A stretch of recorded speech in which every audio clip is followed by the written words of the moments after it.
علم، لکھنا، مشیت اور تخلیق. یعنی اللہ کو علم ہے، اس کی مشیت ہے، اس نے ان چیزوں کو لکھ رکھا ہے اور اسی نے پیدا کیا ہے. یہ تقدیر ان 4 چیزوں کا نام ہے. اس کے باوجود ہم اس بات پر ایمان لائیں کہ اللہ تبارک و تعالیٰ نے بندے کو کسی فعل کے کرنے کا اختیار اور قدرت دیا ہے. ایسا نہیں ہے کہ اللہ تبارک و تعالیٰ نے بندے کو مجبور محض بنا دیا ہے کہ اسے وہ کرنا ہی ہے. نہیں، اللہ تبارک و تعالیٰ نے بندے کو اختیار دیا ہے، اور اختیار دیا ہے اس بات کی دلیل ہے کہ بندہ اپنے فعل کے بارے میں اختیار و قدرت رکھتا ہے، اور یہ چیز چند امور پر مشتمل ہے. پہلی چیز، اللہ تعالیٰ فرماتا ہے فَأْتُوا حَرْثَكُمْ أَنَّا شِئْتُمْ. رشتہ ازدواج میں اللہ تبارک و تعالیٰ نے اس چیز کی وضاحت کی ہے کہ اپنی کھیتیوں میں جس طرح چاہو آؤ، اپنی بیوی سے ملنے میں، صحبت میں جس طرح چاہو آؤ، جو طریقہ اختیار کرنا چاہو کرو. اللہ تبارک و تعالیٰ نے یہاں اختیار دیا ہے. اور اسی طرح فرمایا وَلَوْ أَرَادُوا الْخُرُوجَ لَأَعَدُّوا لَهُ عُدَّةً. اگر ان کا ارادہ جہاد کے لیے نکلنے کا ہوتا تو وہ اس سفر کے لیے سامان کی تیاری رکھتے ہیں. تو جہاں اللہ تبارک و تعالیٰ نے پہلی آیت میں بندے کو کہ بیوی سے صحبت کا طریقہ اختیار کرنے کو اس کی مشیت سے ہونے کو ثابت کیا ہے، اور دوسری آیت میں جہاد کے لیے نکلنے کو اس کے ارادے سے متعلق کیا ہے. اور دوسری چیز، امر و نہی کا بندے سے خطاب کرنا ہے. اللہ تبارک و تعالیٰ نے بندے سے کو حکم دیا ہے اور کسی چیز سے روکا ہے. کسی چیز کا حکم دیا ہے، کسی چیز سے روکا ہے. اگر بندے کو اختیار اور قدرت حاصل نہیں ہوتا تو یہ اس سے خطاب ایسا ہوتا ہے جسے تکلیف بما لا یطیق کے قبیل سے کہا جاتا ہے.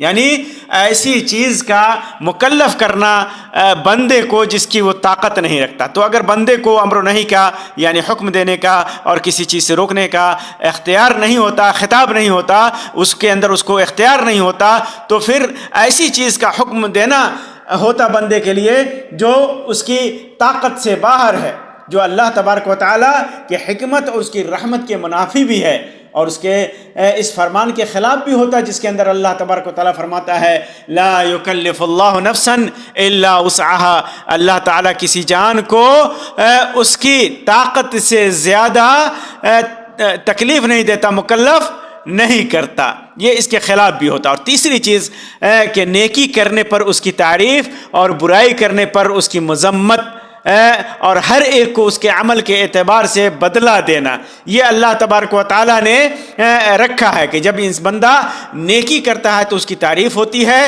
اور برائی کرتا ہے تو اس کی مذمت ہوتی ہے، اور نیکی کرتا ہے تو اسے ثواب ملتا ہے، اور برائی کرتا ہے، بدکاری کرتا ہے تو اس کے اوپر گناہ ہوتا ہے، اس کے مطابق اسے سزا دیا جاتا ہے. دنیا میں بھی اس کو سزا دیا جاتا ہے اور آخرت میں بھی سزا دیا جائے گا. تو اگر بندہ کوئی فعل بندہ کے اختیار و ارادہ سے نہ ہوتا تو پھر نیکی کرنے والے کی تعریف بیکار ہوتی، اور برائی کرنے والے کو سزا دینا ظلم ہوتا. اور اللہ تعالیٰ عبث اور ظلم سے بری ہے. اللہ تبارک و تعالیٰ کوئی ایسا کام نہیں کر سکتا جو بیکار ہو، جس کے اندر اس کی حکمت نہ ہو. چنانچہ جب بندے کو اللہ تبارک و تعالیٰ اس کی نیکی کرنے پر بندے کی تعریف کرتا ہے، اور برائی کرنے پر مذمت کرتا ہے، اور نیکی پر ثواب دیتا ہے اور برائی پر گناہ دیتا ہے، تو اس کا مطلب یہ ہوا کہ بندہ اپنے فعل میں با اختیار ہے، اس کے اختیار اور ارادے سے ہوتا ہے. اللہ تعالیٰ نے اس کو اختیار اور ارادہ دے رکھا ہے. اور چوتھی چیز، اللہ تعالیٰ نے انبیاء کرام کو بھیجا ہے. فرماتا ہے رسلا مبشرین و منذرین لئلا یکون للناس علی اللہ حجہ بعد الرسل وکان اللہ عزیزا حکیما. ہم نے انہیں رسول بنایا ہے جو خوشخبریاں سنانے والے اور آگاہ کرنے والے، تاکہ رسولوں کے بھیجنے کے بعد اللہ تبارک و تعالیٰ پر لوگوں کو کی کوئی حجت اور الزام نہ رہ جائے۔ اللہ تعالیٰ بڑا غالب اور بڑا باحکمت ہے۔ تو اگر بندے کا عمل اس کے اختیار اور ارادہ سے صادر نہ ہوتا تو رسولوں کی بعثت کے ذریعے حجت تمام نہیں ہوتی۔ حجت اللہ تبارک و تعالیٰ تمام نہیں کرتا اگر بندے کو اختیار نہیں ہوتا۔